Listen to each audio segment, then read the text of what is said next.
I caught my wife kissing her boss in my kitchen on my birthday. The aroma of freshly brewed coffee wafted through the air, mingling with the sweet scent of pancakes sizzling on the griddle. Oliver, still bleary-eyed with sleep, smiled at the familiar sounds from the kitchen. It was his birthday, a day he anticipated with both excitement and a tinge of anxiety.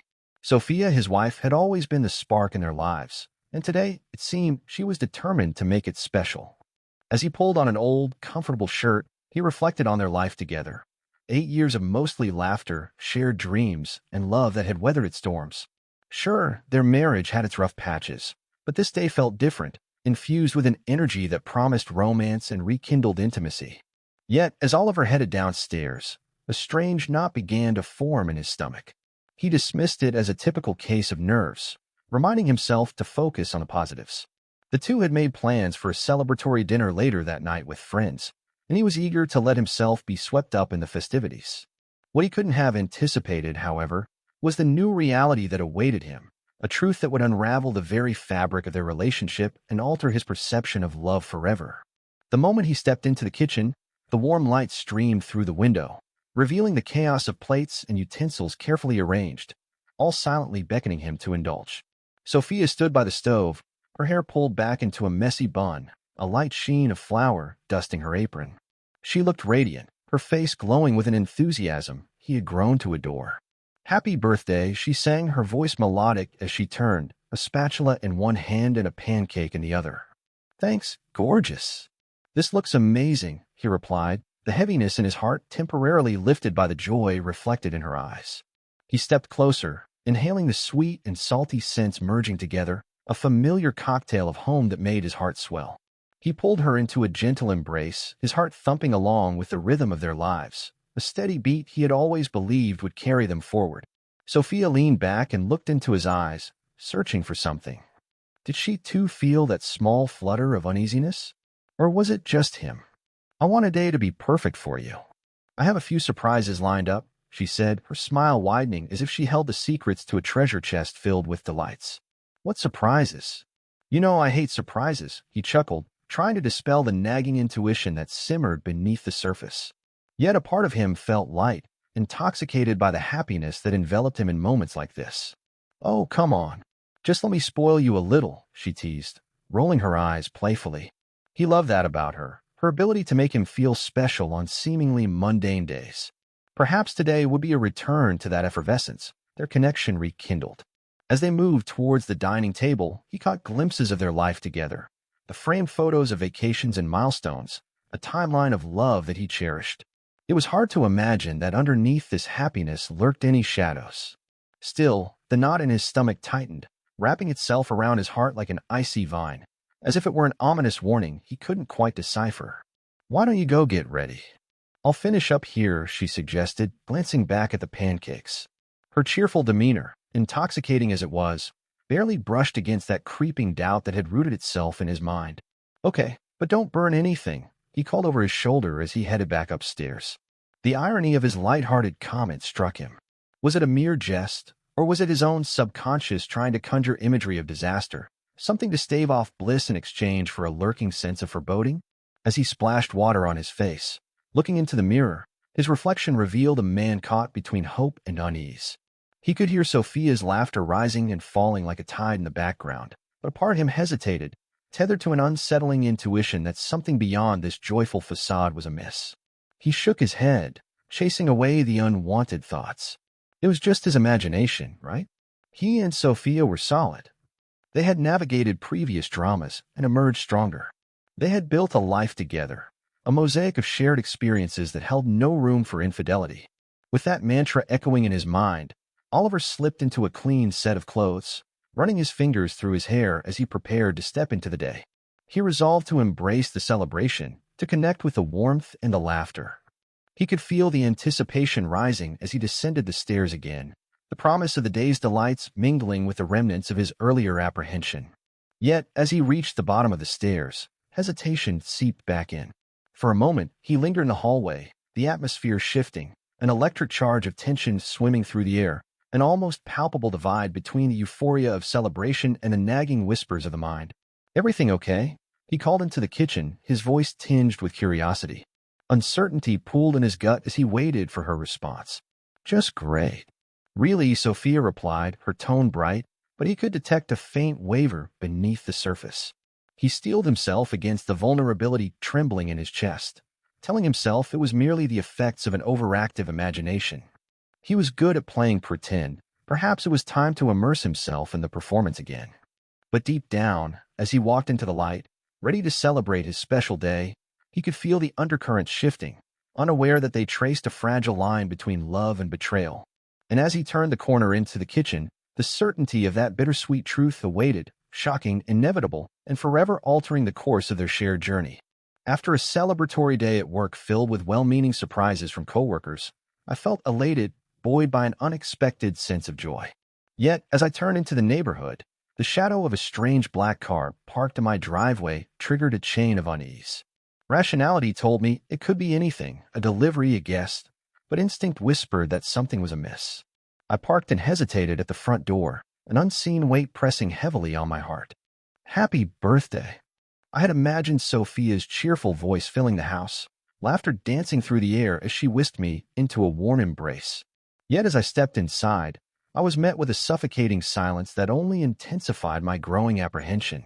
The familiar sounds I expected, a cheerful laugh, the clinking pots in the kitchen, were absent, replaced by a low murmur of laughter echoing from the direction of the kitchen.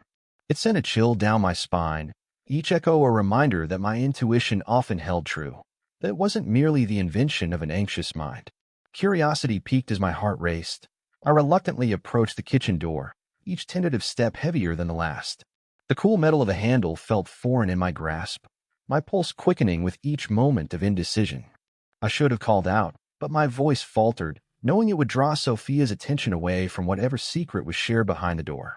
Instead, I raised my hand hesitantly, hesitant to disrupt this moment that felt far too intimate, too awake, the exact opposite of what I had envisioned for this special day. With a deep breath, I gently pushed the door open.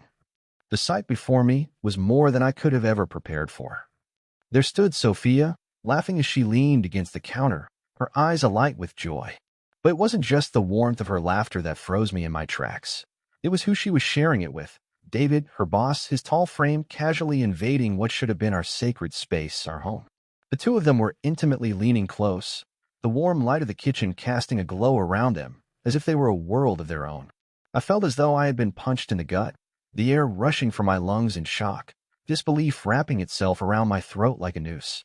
In that moment, the laughter I had longed for morphed into a haunting echo, a cruel mimicry of the affection I had believed was unwavering between us.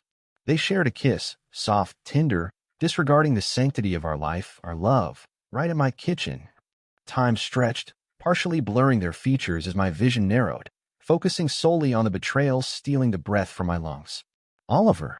Sophia gasped, breaking away from him, her laughter shriveling in an instant as the horror washed over her. She stepped back, the stark distance between us punctuating the betrayal that had unfolded in my absence. The look in her eyes said it all. There was no escaping the truth, no denying the weight of her actions that now lay between us like a chasm. Oliver, I can explain, she started, desperation in her voice laced with panic. But her words felt misaligned, like a poorly staged rehearsal of emotions that hadn't yet found their true lines. Anger ignited in me, fueled by the anticipation of betrayal, the heartache stretching out its arms to embrace me. I found myself stepping forward, a tidal wave of emotions cresting intoxicatingly, pushing through the marrow of my bones. The kitchen, once a sanctuary filled with the aroma of love and laughter, now felt like a cage of despair, each corner mocking me with remnants of what was a birthday celebrated through years of joy and warmth. How? Why? Sophia, how could you do this? My voice trembled, a brooding cauldron of confusion and fury boiling to the surface. I could almost feel the crackling energy of betrayal pulse through the air, mingling with the chaotic remnants of my heart. It was a mistake. We didn't mean for it to happen, she implored, but each word sliced deeper than the last, revealing the hollowness of her apologies. I could hardly focus on the chaos of her explanations. It's just a kiss, Oliver, David chimed in, his voice dripping with condescension, a mocking shade in contrast to the sincere narrative I had built around my life, the notion that we had forged something extraordinary together. In an instant, the weight of fury propelled me forward, my arms swinging out instinctively, landing a hard punch to David's jaw, sending him staggering back. The satisfaction of that brief moment of power surged through me, a desperate need to exert dominance over a narrative that had spiraled entirely out of control. The thrill of pain in my hand contrasted sharply with the emotional devastation coursing through me, morphing into shockwaves of grief. Yet the real devastation lay in watching Sophia witness it all, her eyes wide, shimmering with regret and betrayal, but still somehow clouded with fear. "Stop it," she screamed, her voice fraying at the edges, but the fight had left me, exhausted by the chaotic collision of anger and heartbreak. "Get out!" I shouted at David, who stumbled slightly as he wiped the blood from his lip, eyes wide with disbelief. And just like that, I summoned the strength I had thought I lost, marching towards the door, breathing heavily through a cage of emotions that strangled my throat. The moment felt surreal, as if I were watching a horrific play unfold without the ability to intervene. I was grappling with a truth that had crawled into my life, challenging both my identity and the love I had believed to be unshakable. David stepped through the door, a quiet retreat that momentarily dissolved the chaos. But in that space left behind, I could feel the weight of Sophia's gaze like a heavy shroud, her disbelief palpable in the air surrounding us. "Oliver, please. I never meant for this to happen," she pleaded, her voice quaking, and yet I couldn't shake the bitter realization that meaning had disappeared in the act itself. "I don't know if I can believe that," I whispered, struggling to wrap my head around the betrayal, the laughter that felt haunting still lingering in the corners of the kitchen. "All this time, Sophia? I thought I was enough." Silence enveloped us, its grip like iron. The fractures began to deepen between us, more evident than ever. My heart thudded loudly, demanding answers I didn't know if she could give. She stepped closer, her hands trembling, but I felt disarmed, neither longing for comfort nor calm. My breath shortened as I wrestled with the rawness enveloping us both. Maybe I wanted to confront the truth, the harsh reality of our love, grappling with whether I even recognized the woman standing before me anymore. The kitchen stood still, paused at the edge of a definition I was too terrified to articulate. What greeted me was a sight that seared itself into my memory. Sophia, wrapped in laughter and leaning into a tall, impeccably dressed stranger, David, her boss. Their lips brushed together in a kiss that stole the air from my lungs, a moment that felt like time suspended in a cruel replay.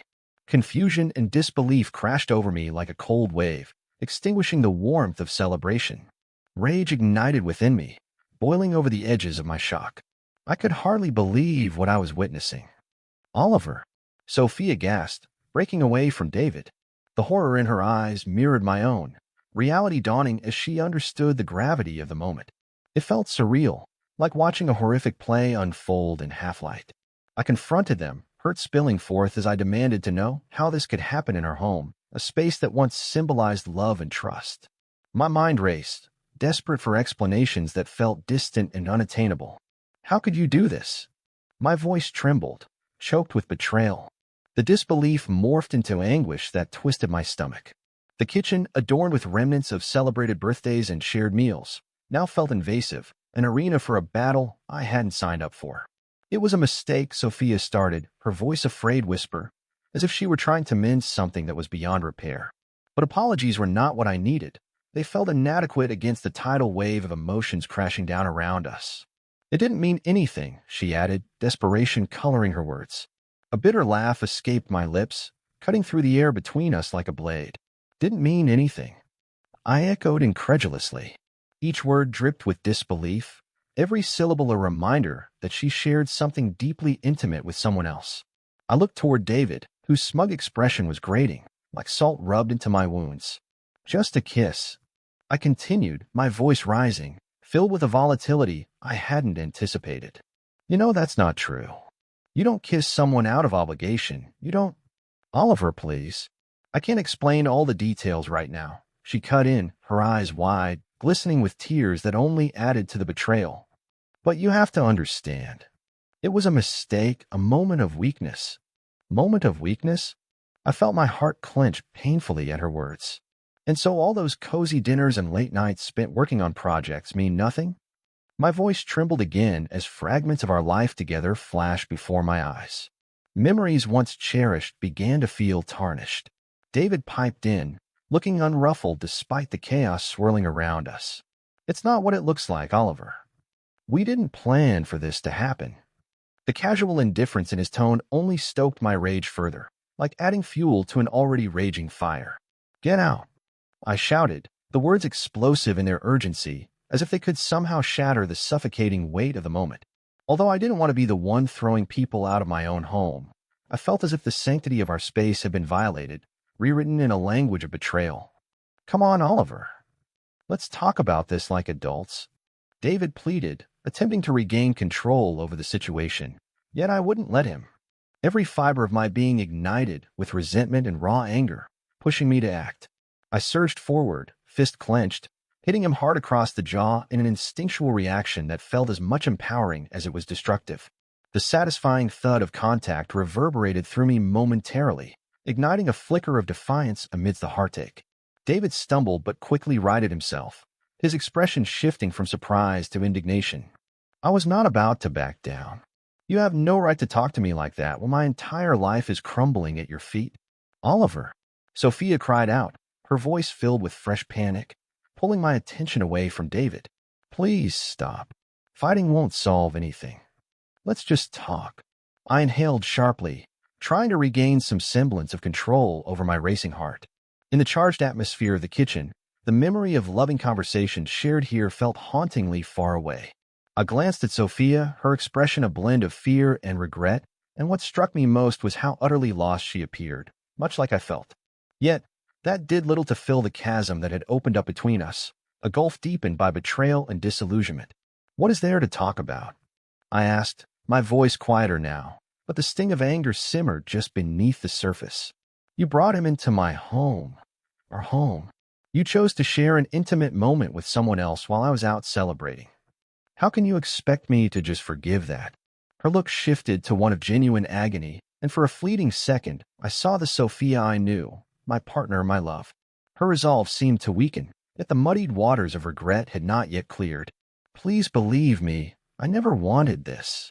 Yet here we are," I replied bitterly, the words tasting like ashes on my tongue.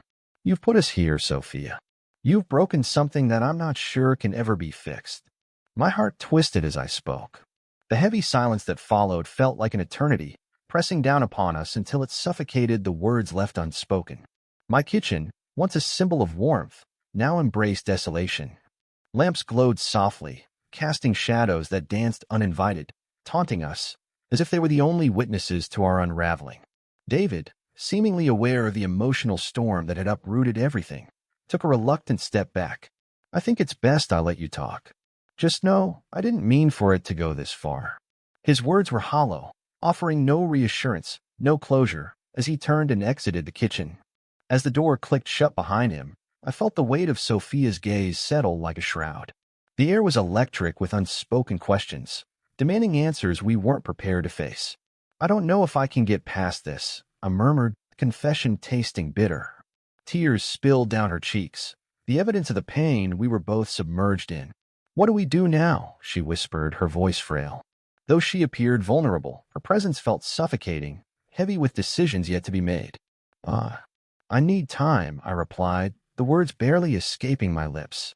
I couldn't trust the sound of my own heart, let alone the frail hope that perhaps, somehow, I could find a way to forge a path forward. In that moment of raw honesty, I released a breath I hadn't known I was holding, only to find that it did little to ease the weight of our reality. We stood on a precipice, hovering between what was lost and what could still be. The chasm felt impassable, and yet somehow I knew we needed to take that first step, whether it led to healing or to the acceptance of a path diverged, while time continued to march around us, oblivious to our turmoil. David, ever the smug figure, attempted to downplay the moment. "It's just a kiss, Oliver," he said dismissively, as if belittling the wreckage of my heart. It struck me then how indignant he was, how uncaring, utterly unrepentant in the face of my tumult. Those words became the catalyst for a storm of rage that consumed me. "Get out!" I shouted, launching forward, my fist connecting with David's jaw, sending the man stumbling backward. The shockwave traveled through the room, echoing in the silence as Sophia screamed for us to stop, her frantic pleas drowning in the intensity of betrayal. The encounter escalated into chaos, pain, and fury entwining around us like poisonous vines. My heart raced like a jackhammer, amplifying the dread and anticipation that clawed at my insides. I was thrust headlong into an uncharted confrontation with the two people who, until moments ago, represented home and trust. Here I was, defending my sacred space, and yet every ounce of control I fought to exert felt like a fleeting mirage, hovering just out of reach. Come on, Oliver. Let's talk about this like adults, David pleaded, attempting to reclaim the upper hand as he wiped the blood from his mouth. My anger only swelled, filling the spaces where love once resided. Adults don't kiss other people's wives in their kitchens. I hissed, my voice laden with anguish. The absurdity of the moment cut through the suffocating air. How could life twist so abruptly, leaving me grasping in desperation for normalcy that had been ripped away? In that moment, I felt more than just hurt. I felt unmoored, adrift in a sea of chaos and confusion. A bitter laugh escaped my lips, cutting through the air between us like a blade. Didn't mean anything. I echoed incredulously, the words tasting of poison. Who was I kidding? They had shared more than just a kiss, and I could hardly bear to think of the implications that swirled around us now. Sophia stepped closer, her hands trembling as she tried to bridge the chasm wrought by her infraction. Please, Oliver, we can work through this, she begged, her voice rising in pitch as it hitched in her throat. The despair in her eyes reflected back at me like an echo, and for a moment I sensed a glimmer of the woman I had fallen in love with, the same woman whose laughter had once filled this kitchen. But in another heartbeat, that image was eclipsed by the weight of her betrayal. Talk about what? How you let him into our lives. I countered, the tremor in my voice barely masking the fury that festered beneath. My kitchen, once the guardian of dreams shared over quiet dinners, now served as the battlefield for our disintegrating relationship, and I could not shake the surreal horror of it all.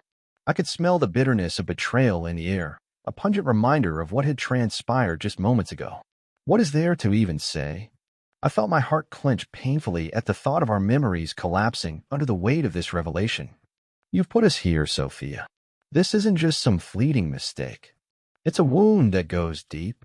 Desperation washed over my words, my hands balling into fists again at my sides as I battled the impulse to lash out again, both physically and verbally.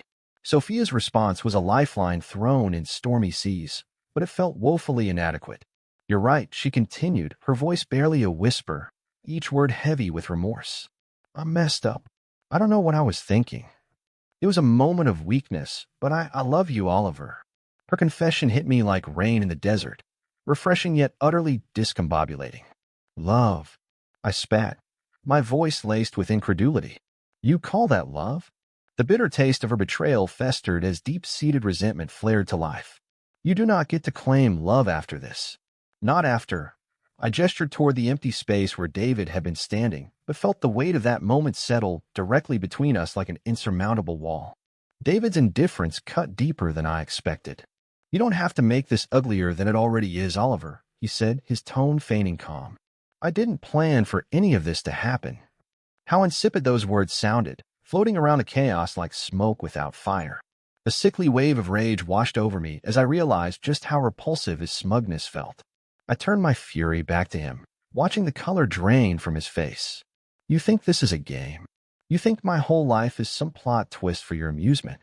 Before he could respond, I surged forward again, fist connecting hard with his jaw, the satisfying thud reverberating through the chaos, echoing my own internal screams of betrayal. David stumbled, shock mingling with anger on his face, and in that ephemeral moment, I felt a flicker of empowerment, a defiance against what had been wrought against me. Get the hell out of my home. I shouted again. Oliver. Sophia cried out, interrupting my haze of fury. No, fighting won't solve anything. Let's just talk. But each plea felt like an anchor dragging me deeper into the abyss of anger and hurt. I had no desire to navigate the emotional minefield we'd become trapped in. Talk? I echoed, my tone laced with bitter sarcasm. I inhaled sharply, feeling the realization of the betrayal grasp me in a vice-like grip. What would I possibly say in a conversation when words seemed utterly inadequate to convey the heaviness in my heart, the despair in my soul? Every shared moment, every romantic dinner, every whispered, I love you, now felt fraudulent, marred by the realization that deception had woven itself through the fabric of our lives. I turned to Sophia, whose heart-wrenching transformation from lover to betrayer stood unsteady before me. Her expression shifted, her tears flowing freely now, mirroring my own internal storm of grief, anger, confusion, and loss. I need you to know I never intended for any of this to happen, she pleaded, her voice quaking.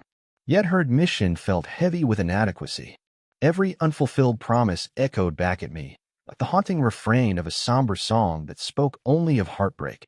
Yet here we are, I replied bitterly, my voice shaky with restrained emotion.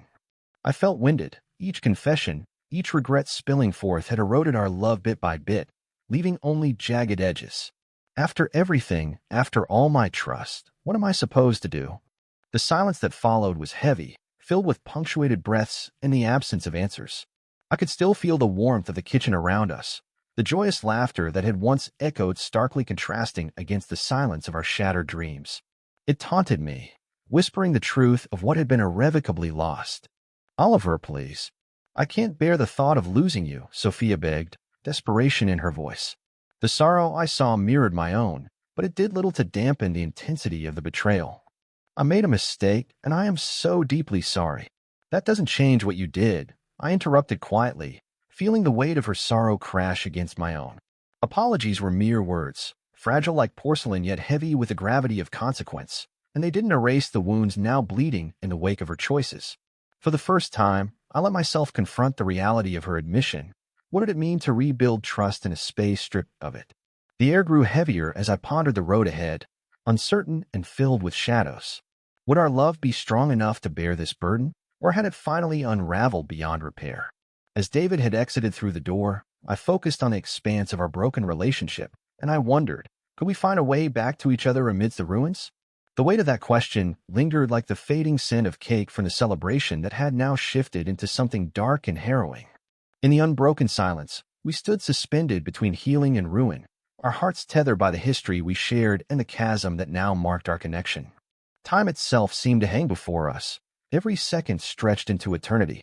The beginnings of forgiveness swirled like tendrils of smoke, threading delicately through the heaviness that bound us, but the path toward rebuilding felt fraught with uncertainty. Oliver.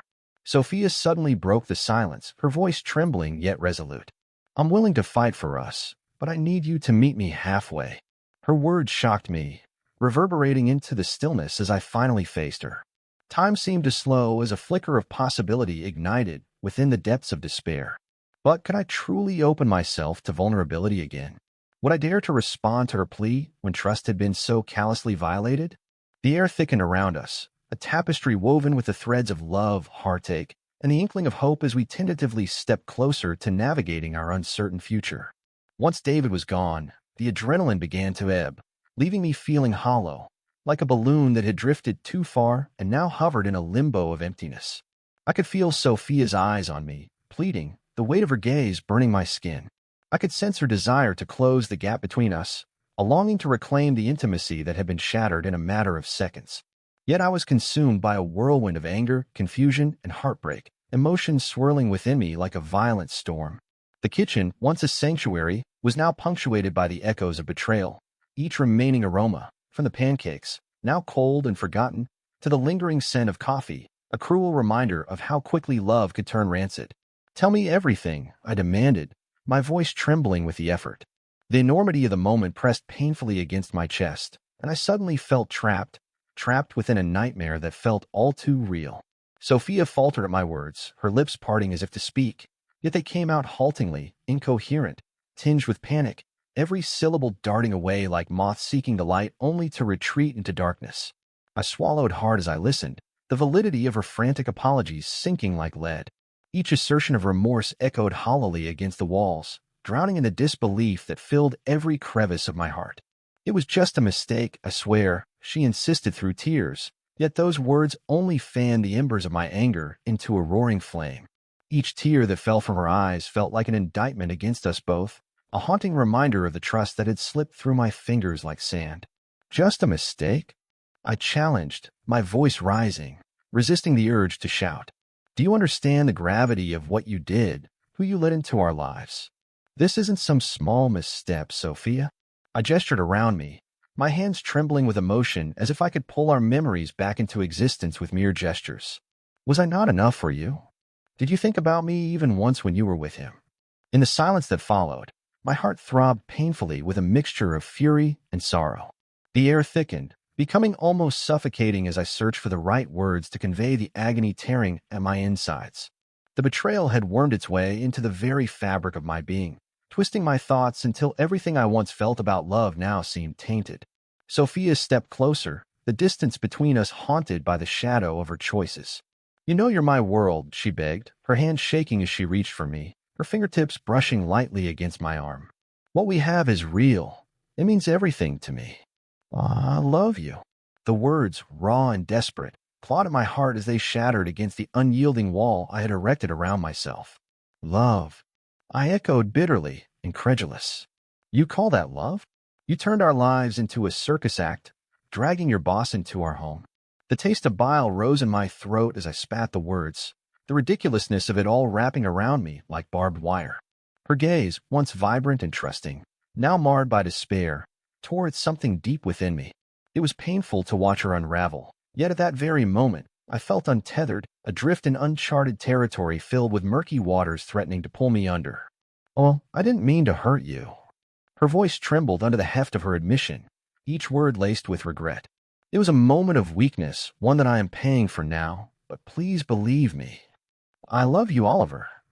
I love you." But as much as I wanted to find solace in her words, they felt weighted with insincerity, lacking the vibrancy that had once bound our hearts together. "Do you? Do you even know what love looks like?" I shot back, my voice shaking under the strain of trying to hold my ground. "Because this doesn't resemble it in any way. You put everything we had in jeopardy for what? A fleeting moment of excitement." The air among us crackled, heavy with emotion, as helplessness washed over me like a suffocating wave. "You just ripped me apart. Can you even appreciate what that feels like?" Sophia's eyes betrayed the truth of her emotions, shimmering with pain, desperation etched around the corners. "Please, let's not do this," she said softly, threads of pleading woven through her words. "We can work through this. I'm willing to fight for us, whatever it takes." But each plea of reassurance felt like an anchor dragging me deeper into tumult, reminding me of how unprepared I was to be swayed by mere words, particularly those that had already been devalued by her actions. "How can I trust you again? Your love was a shield, and now it feels like the very weapon that's wounded me." I found myself whispering, the vulnerability palpable as it enveloped us in that heavy silence. As my heart battled itself between longing for her embrace and the nauseating urge to push her away, I stared at the remnants of our ordinary life sprawl around us, the family photos on the walls, the intimate table settings around which so many memories had been created. All of it stood like a silent reminder of how quickly the essence of love could morph into something dark and twisted. "Oliver, I never meant for you to find out this way. You have to believe me, it was never about you or us. I was lost, and David, he was just there. I didn't see it happening until it was too late." Her voice cracked under the weight of her confession, her tears cascading down her cheeks like the final curtain falling on a tragic play. "I believed in everything we built together, Sophia. It was supposed to be us against the world," I said quietly, my resolve wavering as I relived those cherished moments, the spontaneous trips, the quiet nights wrapped in each other's arms, the dreams we envisioned together, now twisted into something unrecognizable. "And now what? We're left with shadows of what could have been. Is this what you want?" "What I want," she clarified, her voice breaking, "is to be with you to fix this, because I can't picture my life without you." Each word pierced through the haze of betrayal, igniting a flicker of hope I had fought to suppress. But could I truly allow myself to believe it was possible? In that moment of brutal honesty, I could almost feel the barrier between us beginning to crack, like a fragile dam yielding under pressure. Yet I remained a skeptic, unwilling to wade into that unfamiliar territory of reconciliation without assurance. "You might want to fight for us, but what if I'm not ready for that fight?" I countered, a lump forming in my throat as I acknowledged the uncertainty swirling around us. As the kitchen fell silent once more, the walls seemed to close in, suffocating us with the weight of our shared pain and my struggle for understanding. Shadows flickered in the light, whispering memories both bitter and sweet. Uncertainty loomed like an ominous cloud overhead as I contemplated the road ahead, my heart teetering on the brink of acceptance and heartbreak. "I can't betray you ever again, Oliver," she pled, her voice fragile.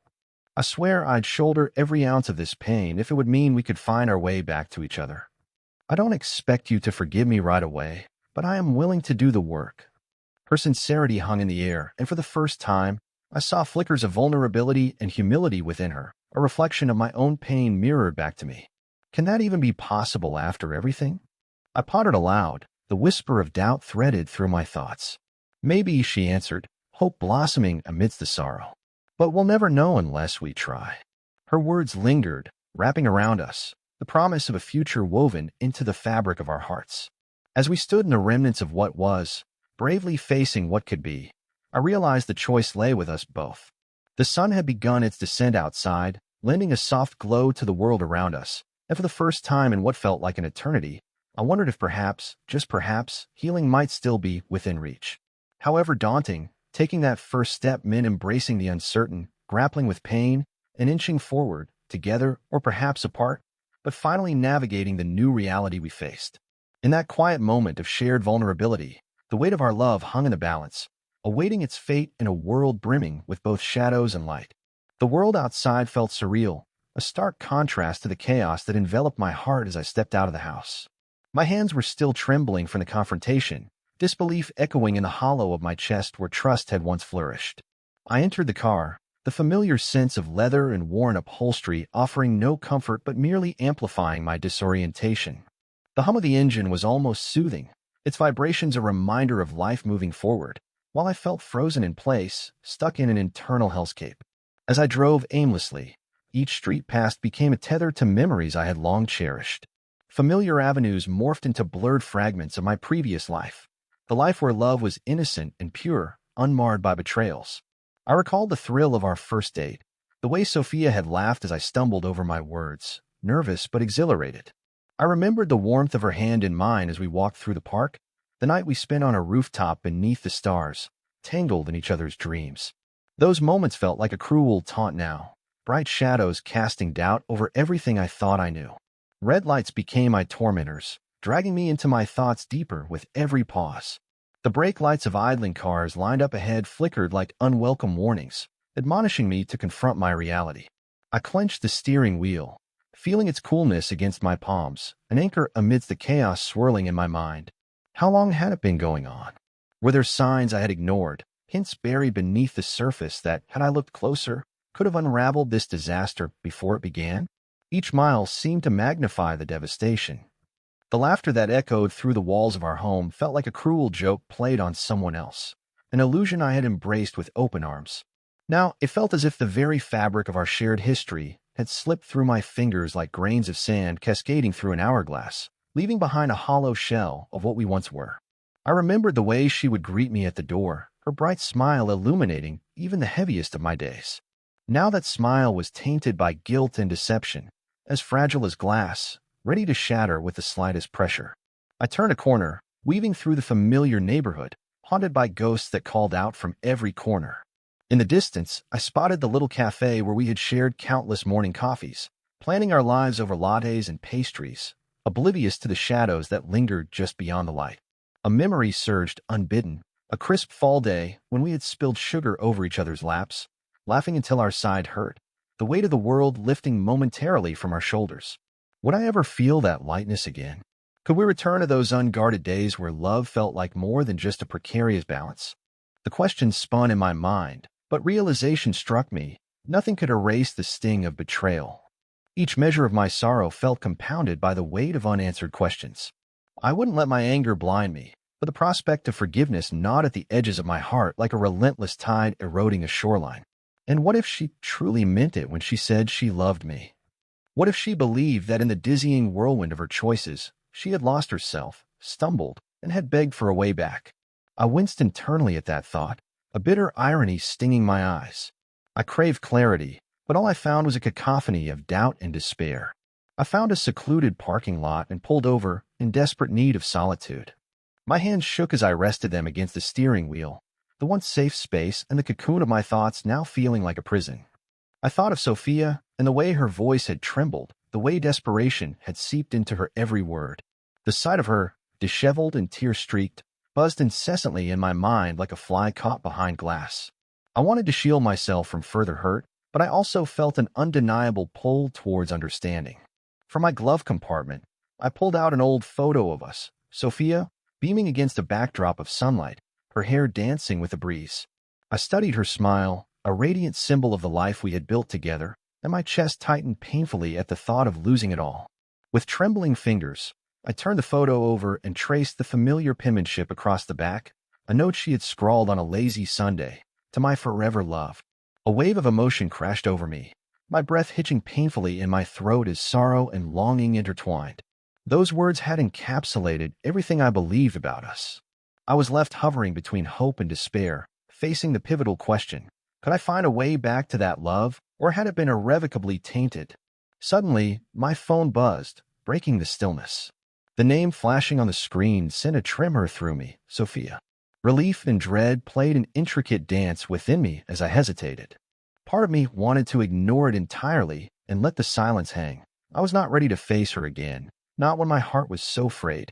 Yet another part longed for connection, clutching at the remnants of what we shared, yearning for conversation, clarity. With a heavy sigh, my thumb hovered over the green button. Could I even bear the thought of hearing her voice again? The gap between us felt vast, a chasm carved by betrayal and misunderstanding, and though the urge to pick up the phone almost overwhelmed me, I ultimately rejected it. For now, I needed distance, a space to breathe, to right myself amid the disarray. As I looked out through the windshield, the last glimmers of sunlight dipped below the horizon, swallowed by the encroaching night. It held a certain beauty, an echo of the darkness I now faced, the shadows of our love and the flickering possibility of redemption. Would the dawn bring answers, or simply more questions? I closed my eyes, allowing the weight of uncertainty to envelop me. With a deep breath, I chose to embrace the silence, steeling myself for what lay ahead, even if I couldn't yet define what that path would look like. For now, all I could do was navigate the despair, the drive toward understanding leading me into the murky depths of my heart, seeking solace amid the wreckage. Parking in an empty lot, I felt the weight of loneliness settle in like a fog, thick and suffocating. I switched off the ignition, the engine's soft hum fading into an unsettling silence that clung to me. My heart raced as I pulled out my phone, an urgent need surging within me to uncover the threads of truth I hope would knit my shattered perception back together. Running my fingers over the screen, I navigated to Amy's contact, my mind swirling with half-formed hopes and looming doubts. She had always been someone I could trust, a paragon of loyalty in an increasingly tempestuous storm. As I sent a message, a tight knot formed in my chest. "Hey, Amy, can we talk? Something's happened with Sophia, and I need to know if you've noticed anything." My finger hovered over the send button, contemplating whether I was ready to unearth the uncertainty I was so desperate to bury. I pressed it and braced myself, a shiver running down my spine, like stepping into icy waters. The reply came almost instantly, but when I read the words, they landed like stones, heavy and unforgiving. I thought something was off. I didn't want to say anything. Disappointment crashed over me anew, bringing salt to the open wound of my heart. Though I had wanted confirmation, I hadn't thoroughly processed the implications of her response. The weight of that silence shattered something in my spirit. It lingered bitterly, taunting my vulnerability and making it harder to breathe. Had others seen the fissures I'd been too blind to notice? Did they perceive the cracks in our facade while I stood there, oblivious? I sat there, the car's air feeling thick as I allowed myself to confide in her, pouring out the pain that had accumulated like a deluge behind a dam that had now burst. She kissed her boss, Amy, in our kitchen, on my birthday. Abruptly, I stopped, the hurt raw and jagged, a sharp intake of breath that barely concealed the depth of disbelief. My heart wrestled between anger and sorrow, teetering precariously on the edge of rage. I could envision the scene replaying in my mind, Sophia's laughter blending with David's, the warmth of our kitchen turned cold and clinical in an instant. I didn't want her words of comfort. I craved the raw honesty that Amy might represent. The text continued, snippets of worry and barely formed truths echoing between us. "I thought she was happy," Amy replied, as if repeating a mantra. She didn't say much, but she seemed distant. Distant. The word echoed in my mind, a constant reminder of how quickly intimacy could erode into a massive void. Sophia and I had always shared everything. We spoke in unguarded moments. We lay intertwined on the couch, our dreams and fears spilling into one another like threads weaving their way into a tapestry. And yet, these slip-ups, these late nights, unexplained absences had coiled around her, snaking into a bond with someone else, leaving me stranded amidst the wreckage. Was she even fighting for us? I found myself typing and then erasing, letting despair morph into desperation. "We were so close, Amy," I relayed, my heart aching under the strain of longing and betrayal. I thought I knew her. There were no signs. How could this happen? The revelations left me reeling, each one peeling back layers of denial I had clung to desperately. I was a participatory spectator to the destruction of a love I had thought impenetrable. The more I uncovered, the more profound my despair deepened. Sophia's joy had mingled with a twisted secret, transforming her laughter into phantoms that taunted me, showcasing the intimate bond she had shared just beyond my reach. It wasn't just a kiss. It was a symbol, an emblem of trust eviscerated and tossed aside, leaving behind shredded remnants of what could have been an unshakable foundation.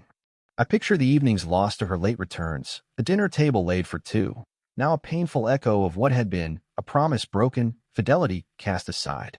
The next text broke my simmering silence. You need to talk to her.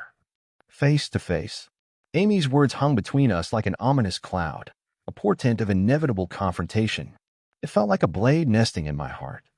I don't know if I can, I typed back, suddenly paralyzed by the thought. Oliver, you've got to. You'll never find the answers until you hear it from her.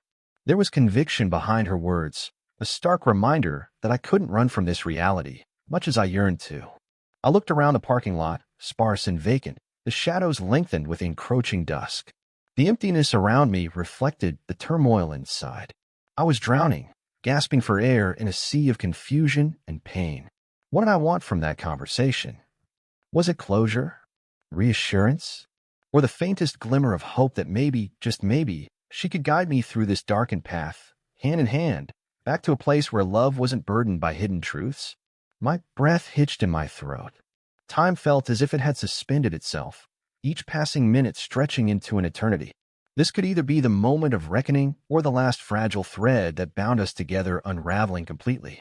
As I sat in that parking lot, an overwhelming desire washed over me, the need to shield myself from that which would hurt the most, only to realize that true healing demanded confrontation. I fumbled with the phone, another message coming through from Amy, urging me to consider 1,000 possible futures, but it faded into a noise of my own beating heart. Eventually, I set my phone on the passenger seat, shutting my eyes tight against the encroaching darkness. The truth could no longer hide in shadows. I took a deep breath, letting it out slowly. This wouldn't be easy. But if I wanted to salvage anything from the wreckage of our marriage, I had to confront Sophia. The night deepened, merciless and resolute, welcoming the fight ahead. And as I opened my eyes, I felt something shift deep within. I was ready to uncover everything and to measure the weight of our love against the relentless tides of betrayal. Ultimately, I needed to know if the wreckage could be rebuilt into something stronger. A truth, no matter how painful, would take the first step toward healing. The following morning dawned like a cruel joke, sunlight streaming through the slats of the blinds, illuminating a home that felt like a battlefield. I shuffled down the corridor toward Sophia's study, dread coiling tightly in my gut. The laptop sat there, innocently perched on her desk, its blue light blinking to life as if it were unaware of the ruin it was about to expose. Trembling fingers brushed against its surface, hesitating before opening the device. A sense of violation washed over me at the very thought of diving into her private world, but I needed answers. I had to know what had happened in our kitchen, what shadow had crept into our lives, masquerading as the laughter and love I thought I knew. With one click, the screen pulsed to life, and I was immediately struck by a pang of guilt that tightened my chest like a vice. I was crossing a boundary, entering a sacred space where vulnerability and trust had once thrived. Yet the prospect of remaining ignorant, of cloaking myself in blissful denial, seemed far worse than the heart-wrenching truths I feared I might unearth. As I sifted through her documents, the web of her life unfolded before me. Files labeled presentations, research, and vacation plans flashed past. Everything appeared so normal, hiding the darkness beneath. I nearly closed the laptop in resignation, the weight of my suspicions becoming too heavy to bear. But then, as if fate itself had guided my eyes, an email popped up, appearing at the very top, last night. My heart seized in my chest, the world around me fading into a hazy blur. I clicked it open, expecting perhaps the mundane chatter of office business or plans for the weekend. Instead, I was met with the stark reality of betrayal, a betrayal so profound it felt like a knife blade slicing through the fabric of our existence.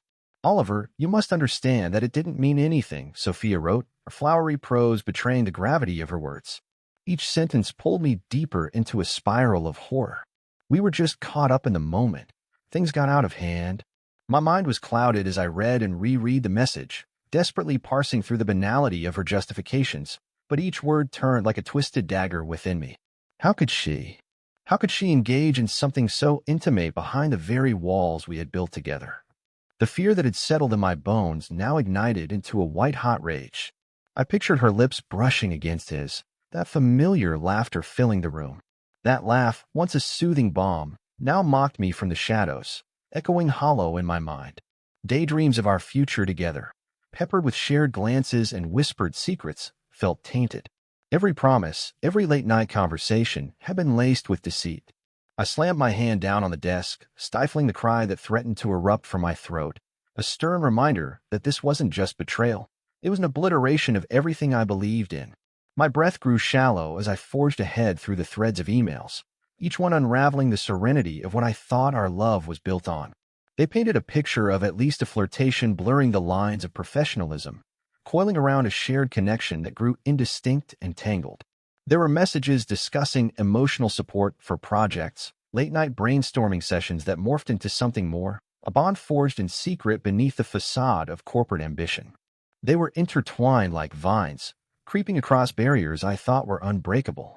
An incessant ache coursed through me, resonating with each new revelation. The spines of trust crumbled like brittle bones beneath the fierce weight of betrayal. The final email I clicked permeated my mind with a cinematic clarity. I can't stop thinking about you. Last night was magical, and I never want it to end. Horror cascaded through my veins, an indifferent spectator to the crushing reality of that moment. The smile I had ignored, the seemingly innocent touches, suddenly crystallized into a gut-wrenching revelation that I was standing in the face of this monstrous betrayal alone. I felt small, as if the walls of our home were swirling with ghosts I couldn't chase away. I fell back into a chair, hands gripping the edges as I felt the air escape my lungs, suffocating beneath the intense weight of it all. This was not just infidelity. It was a violation of everything I defined as love. Sophia had drawn someone else into the sanctuary we'd built, transforming it into a jail cell of countless affections, sowing seeds of doubt along with a heartache. Robotic apologies, I muttered under my breath, hoping to silence the reverberating ghosts of what our life could have been, what it might still be, had her choices been different. My instinct screamed, and uninvited memories flooded back, a sudden juxtaposition of the warm, loving moments we had shared now tainted irreparably. I thought about her smile, the tenderness of her touch, now overshadowed by the wounds inflicted by her actions. I had unwittingly been living next to a stranger. With the laptop still aglow, I found myself staring into the computer screen, confronting the undeniable reality of everything I had unearthed. Each betrayal lay before me, a testament to her decisions that I could no longer overlook. As I grappled with the onslaught of emotions, anger, sadness, disbelief, a familiar voice emerged, piercing through the depth of my despair. I had to face her. The thought alone sent shivers racing down my spine. How could I confront the woman I once trusted with my soul? A fight surged within me. Half of me wanted to bury the weight of this discovery, but the other half demanded confrontation. Could I remain silent as our lives interwove mercilessly with the past, or did I owe it to myself to lay every disappointment on the table between us? The choice was agonizing, like choosing between breathing and drowning. The lingering echo of Amy's advice replayed in my mind. You need to talk to her. Face to face. I closed my eyes, squeezing my temples as if I could dissipate the pain with sheer will. The resolve inside me began to harden. I would confront her with the truth, eyes wide open, no longer clouded by the illusions that had blinded me thus far. A chill rushed through me as I started to muster the courage to rise, to step into the role of the interrogator, not the victim. I would reclaim my power, no matter how small it may have seemed in that moment. Even the slightest ember of hope shimmered softly beneath the backdrop of betrayal. Perhaps we could confront this darkness together, hand in hand, rebuilding the fractures with renewed honesty. So, steeling myself, I gathered the awareness that this revelation, however painful, was indeed the beginning, the prelude to a tempest I was unprepared to weather. The journey of healing was before me, and with it came the specter of facing Sophia, not as the husband betrayed, but as the seeker of truth. In our marriage, amidst the wreckage of love, I would dare to forge a path, survival the fragile thread that could still bind us. I took a deep breath, ready to step into the storm. Determined to confront Sophia once more, I summoned her to join me at home, the anticipation hanging thick in the air. The folder filled with evidence weighed heavily in my pocket, a tangible reminder that I was now armed with the truth, a truth I could no longer ignore. As I set the stage for our impending confrontation, my heart raced, a wild drum echoing the tumult of my thoughts. When Sophia walked through the door, the familiar sight of her hair cascading messily over her shoulders, her eyes wide with uncertainty, felt like a bitter ghost of the woman I once adored. "You wanted to talk?" she asked, hesitating, the tension in her voice a striking contrast to her usual warmth. I nodded, swallowing hard, and gestured for her to sit at the kitchen table, the very same spot where we had shared countless breakfasts and intimate conversations. "Yeah, we do need to talk," I said, keeping my tone even while my insides roared with emotion. Slowly, I pulled the folder from my pocket, its surface cool against my fingers. There was something almost grotesque about the way it filled the space between us, commanding our attention like an uninvited guest at a dinner party. I laid it in front of her, watching as her eyes flickered to the contents. "What's that?" Sophia asked, the inflection of dread creeping into her words. I felt a familiar tension swell between us, a suffocating stillness that amplified every heartbeat. She stuttered. "Is this about—" "Yes," I interrupted, forcing the urgency into my voice. "It's about this." I slid the folder across the table so it was within her reach. "I need you to see what you've done. I need you to understand the depth of what this means." With trembling fingers, she opened the folder, the sound of paper rustling punctuating the fragile silence. I watched her expression oscillate between shock and denial, her facade crumbling under the weight of the truth laid bare. "Oliver," she started, her voice thick with disbelief, but I held up a hand, refusing to let her facile apologies distract from what had transpired. "You didn't mean to have an affair. You didn't mean to kiss your boss in our kitchen. How can I process that? We had everything." Vulnerability draped over me like a heavy cloak, and I tried to maintain grasp over the conversations that had plagued my thoughts since discovering her indiscretion. "You threw everything we built away," I continued, bitterness stinging my throat. "And yet here you are, trying to justify it as if we could just gloss over something so monumental." The initial shock in her gaze morphed into a desperate plea. "I didn't mean for it to happen like this," she said, the weight of her words crashing against the walls that had once cradled our affection. I could see tears forming, the spark of remorse struggling to illuminate her expression. "We were just caught up in the moment. Things got out of hand. Nothing just happened, Sophia," I exclaimed, frustration bubbling to the surface. "A kiss can never just be a kiss. It's a choice you made with him, in our home where we built our lives. Did you think of me at any point? Did you think of what we've shared?" Her cheeks flushed, and I could see the struggle wash over her features. I was confused. "David," he offered something I thought I wanted, support, validation, things I felt missing in our relationship. The words felt like a gut punch, a stark acknowledgement of the hollowness that had seeped into our connection. I wanted to scream, to ask her how she could dare seek solace in another instead of turning to me. "So you found comfort in infidelity rather than facing what was wrong with us? You ran to him instead of coming to me. That's what this is, isn't it?"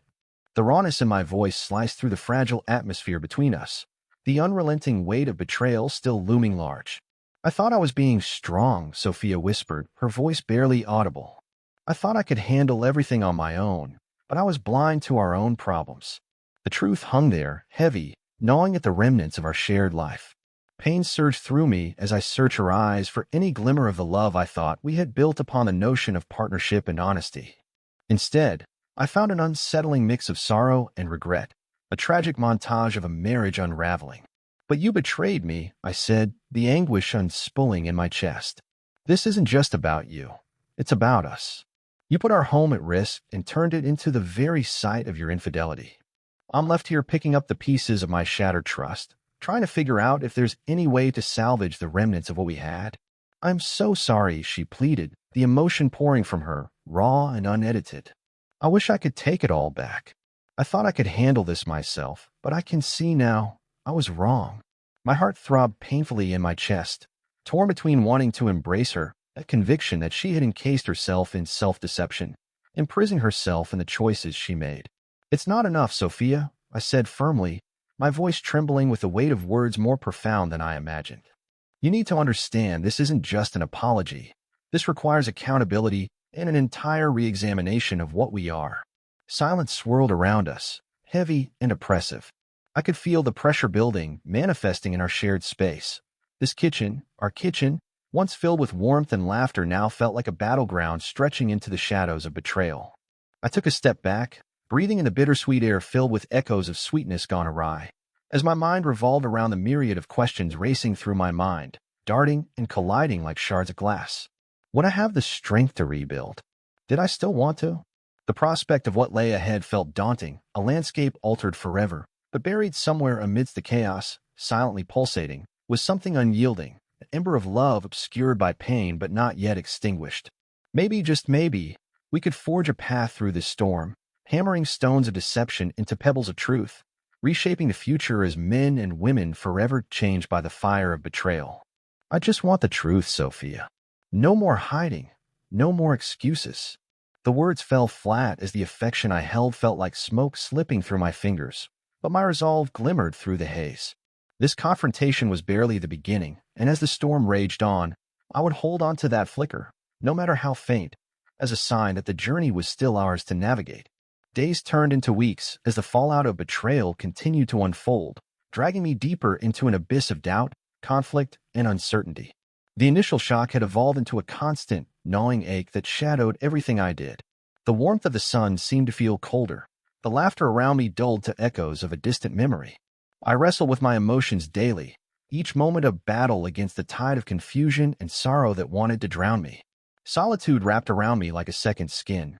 Reflective moments turned into long, empty stretches where thoughts circled like vultures over the carcass of what my life once was. I sought solace in my friend Marcus, a steadfast figure who had always been a beacon of support. The familiarity of his presence offered me a lifeline amidst the turbulent storm of my feelings. Many evenings were spent as we sat in silence, the weight of my heart weighing on my lips, heavy with unspoken truths. "You have to let it out, Oliver," he would say, his voice strong and grounding. "You can't bottle this up for too long. It will eat you alive." And so I found my voice, often breaking the silence with fragmented pieces of my despair, sharing the moments when the pain became too much, the memories of dinner conversations that now felt tainted, shared hopes that had unraveled like a fraying thread. Then came Sophia's letters, each tinged with remorse and recognition of her failing grasp on our once sacred bond. Her attempts to reach out dwindled as she stewed in her concoction of guilt and shame. The thin paper with her looping handwriting felt like a lifeline thrown into turbulent waters, but I was hesitant to reach for it. I tucked them away for days, allowing my heart to simmer down before I dared to engage those thoughts written in sorrow. Eventually, one evening when the stillness settled thick around me like a blanket, I opened one and let the words wash over me. "I'm messed up, and I know I hurt you," she wrote. "I've been reflecting on our life together, the good and the bad. I see now how I avoided our problems instead of confronting them. It wasn't fair to you." Paralyzed, I read the lines over and over, each phrase strumming my heartstrings in a medley of what had been and what might still be. Each sentence was thick with sincerity, and it stirred something within, the remnants of love intertwined with wounded pride. Finally, it was decided. We would meet again, though the prospect of facing her filled me with as much trepidation as it did anticipation. I chose a cafe that was far removed from the shadows of our past. I needed space, wide open space, to breathe, to confront what lay ahead, unfettered by the memories of happier times. When Sophia finally stepped through those glass doors, her silhouette felt strangely foreign. The familiar cadence of her movements was present, but there was a vulnerability that leaked off of her, almost displacing the comfort that once came so naturally. "Hey," she said softly, her voice a hesitant whisper that resonated through the bustling cafe. I gestured for her to sit, the space between us feeling laden with the baggage of what we had lost. She looked different this time, eyes downcast, her usual animated demeanor replaced with a cautious reverence for the gravity of our meeting. I realized how much I longed to see strength in her again, the woman who met me with excitement and laughter. But today she seemed stripped bare of her guard, surrounded by an air of regret. "I've thought a lot about what you said, about accountability," she began, her voice shaking ever so slightly, betraying her composure. "I don't want to just apologize. I want to understand what went wrong so I can ensure it never happens again." Her gaze connected with mine momentarily, holding a mixture of fragility and determination that struck a nerve once more. I could see sincerity reflected in her eyes, a warmth that had been buried beneath layers of shame, an ember struggling against the frost of betrayal. I leaned back, allowing her words to settle like soft rain over parched earth, neither eager nor resistant to engage. I need to know why, Sophia, I replied slowly, careful to keep the tremor of pain from clouding the wavering line of vulnerability we now navigated. Why did you go to David instead of coming to me? The question echoed bitterly in my throat, each letter laden with the remnants of anger straining against the will to forgive. I was scared. Everything felt overwhelming, the pressures of work, my own insecurities, and I guess it was easier to run than to face you. I convinced myself his attention was what I needed. As her words spilled out, the sincerity behind them began to prick at my heart, raw and exposed, opening veins that I thought had long since scabbed over. In that moment, I felt the heaviness of our shared history pressing in on us. The tangles of unacknowledged fears and neglected desires swirled around like a cloud above our heads. But it wasn't real, I countered, struggling against the pain that surged forth, pain that felt like a physical wound still fresh. What you found in him was never going to fill the spaces we've left open between us, Sophia.